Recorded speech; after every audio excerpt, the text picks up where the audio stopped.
बिस्मिल्लाहिर्रहमानिर्रहीम। अस्सलाम वालेकुम। हर माशरा अपने अफराद को कुछ हुकूक देता है। आप लोगों ने अक्सर वालिदैन के हुकूक सुने होंगे, मियाँ बीवी के हुकूक सुने होंगे, हमसायों के हुकूक सुने होंगे, मगर क्या आपने कभी बच्चों के हुकूक सुने हैं? इस्लाम बच्चों को भी कुछ हुकूक देता है।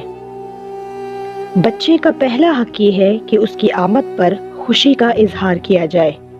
लड़का हो या लड़की, खुश दिली से उसको कबूल करें।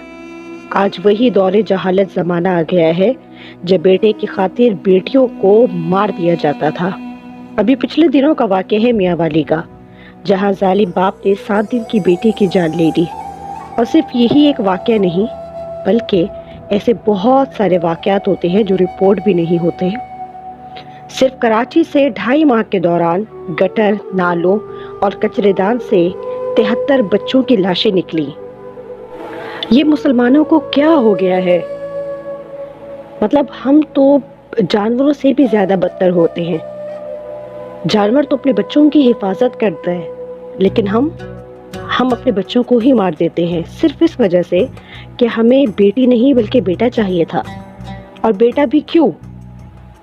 अक्सर लोगों का यही ख्याल है कि बेटा होगा तो वही हमें कमा के देगा, वही हमें खिलाएगा, वही हमारे बुढ़ापे का सहारा होगा। तो मुझे आप ये बताइए कि जब आपकी औलाद नहीं थी तब आपको कौन खिला रहा था?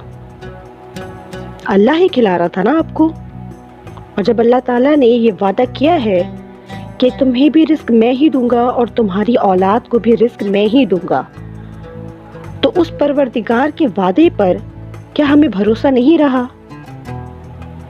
क्या हम ये सोचते हैं कि हम उस परवरदिगार की मदद के बगैर सब कुछ हासिल कर लेंगे?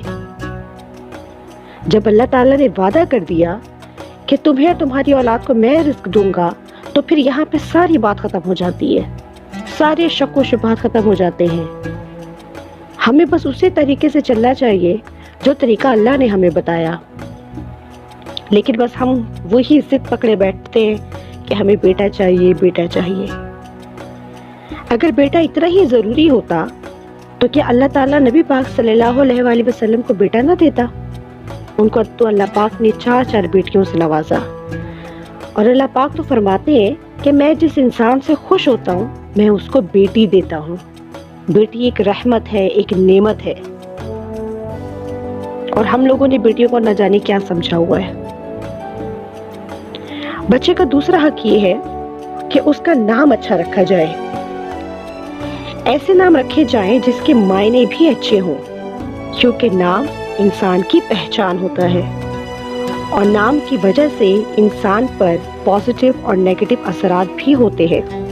जैसे कि मिसाल मैं आपको दूं, अगर किसी इंसान का बहुत ही आम सा नाम है, मतलब कोई खास नाम नहीं है, ना कोई खास मायने हैं नाम के, तो एक नॉर्मल सा नाम अगर उसका है, अपने आप को मुनफरिद होने का एहसास उसमें पैदा नहीं होगा।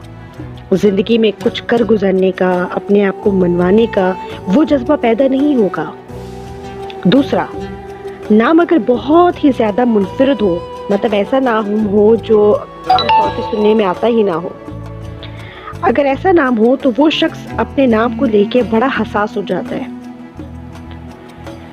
नाम का मतलब अगर अच्छा ना हो तो इंसान अक्सर जगहों पर कभी कभी शर्म भी महसूस करता है, क्योंकि अगर नाम के मायने अच्छे नहीं हैं तो जो उसके दोस्त अहबाब होते हैं तो कभी कभी वो उसका मजाक भी उड़ाते हैं। तो इन तमाम वजूहात को मद्देनजर रखते हुए कोई ऐसा नाम रखें जिसके मायने भी अच्छे हों। और रसूलुल्लाह सल्लल्लाहु अलैहि वसल्लम ने फरमाया, क़यामत के दिन तुम्हें तुम्हारे नामों से पुकारा जाएगा, इसलिए बेहतर नाम रखा करो।